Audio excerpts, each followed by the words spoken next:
Long ago, in the heart of a prosperous West African village, there lived a woman named Aduni and her loving husband, Olaoluwa. They were admired for their kindness, generosity, and unshakable love for each other. But despite their happiness, one thing troubled Aduni deeply. She had not been able to conceive a child after years of marriage. Desperate to give her husband a child, Aduni confided in her best friend, Morayo, who had always been by her side. Morayo, a woman of striking beauty, but with a cunning heart, listened intently as Aduni tearfully expressed her fears. "I want to do something, but I don't know if it is right," Aduni admitted. "I was thinking, if you could bear a child for me and Olaoluwa, then we could raise it as ours." Morayo's eyes gleamed with a strange excitement, though she masked it with sympathy. "If this is what will bring you peace, my sister, I am willing." When Aduni told her husband of the plan, Olaoluwa was deeply unsettled. "Aduni, I married you because I love you. A child or not, my love for you does not change." But Aduni was persistent, pleading with her husband until, out of his devotion to her, he reluctantly agreed. Morayo moved into their home, and after some time, she claimed to be with a child. Aduni was overjoyed, believing her plan had worked. But as the months passed, something felt off. Morayo refused to be examined by the village midwives and started acting differently. She began treating Aduni with arrogance, no longer calling her sister, but speaking down to her as if she were a servant. She took over the household, ordering the maids around, claiming she was carrying the heir of the house.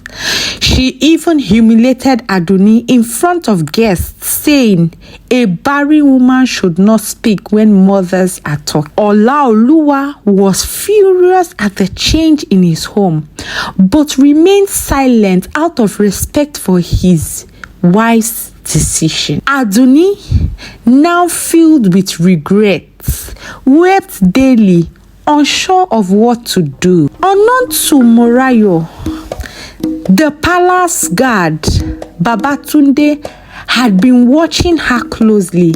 He had noticed that despite claiming pregnant, her belly never grew. He followed her secretly and discovered her meeting with an old herbalist who had been giving her special herbs to fake pregnancy symptoms. One evening, Babatunde approached his master with evidence, dried herb used for faking pregnancy, along with testimony from a maid who had overheard Morayo laughing about how she would take over the household. Olaoluwa was angry but remained calm. That night, he called a gathering and confronted Morayo. "If you are truly carrying my child, let the midwives examine you." Morayo trembled, realizing she had been caught.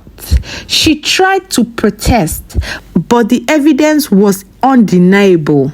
Humiliated, she fell to her knees. "Please, forgive me. It was greed that led me astray." But Olaoluwa would hear none of it. "You have betrayed not only my wife, but the trust of this household. You are no longer welcome here."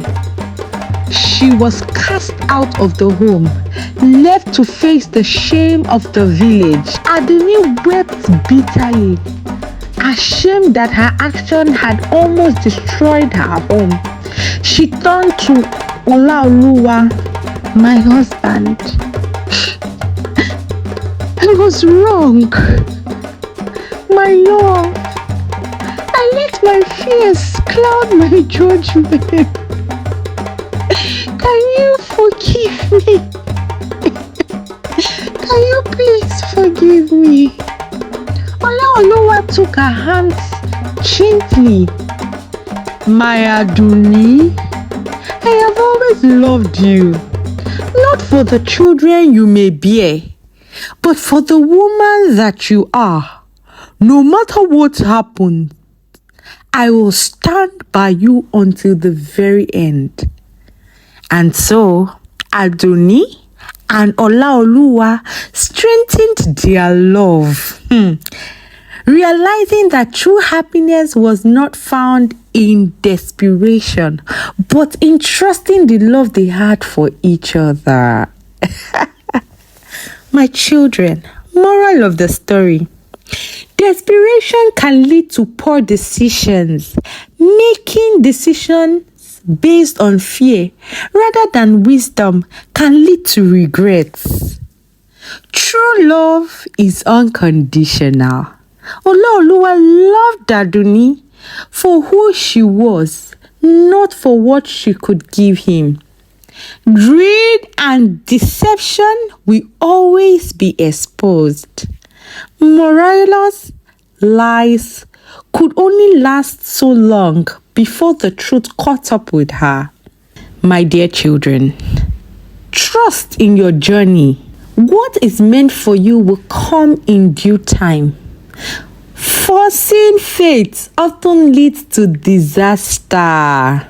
And so, the village learned from Aduni's mistake, and her story was told for generations to generations as a lesson in love, patience, and the power of truth. Thank you, and hope you come back for more beautiful stories. Goodbye.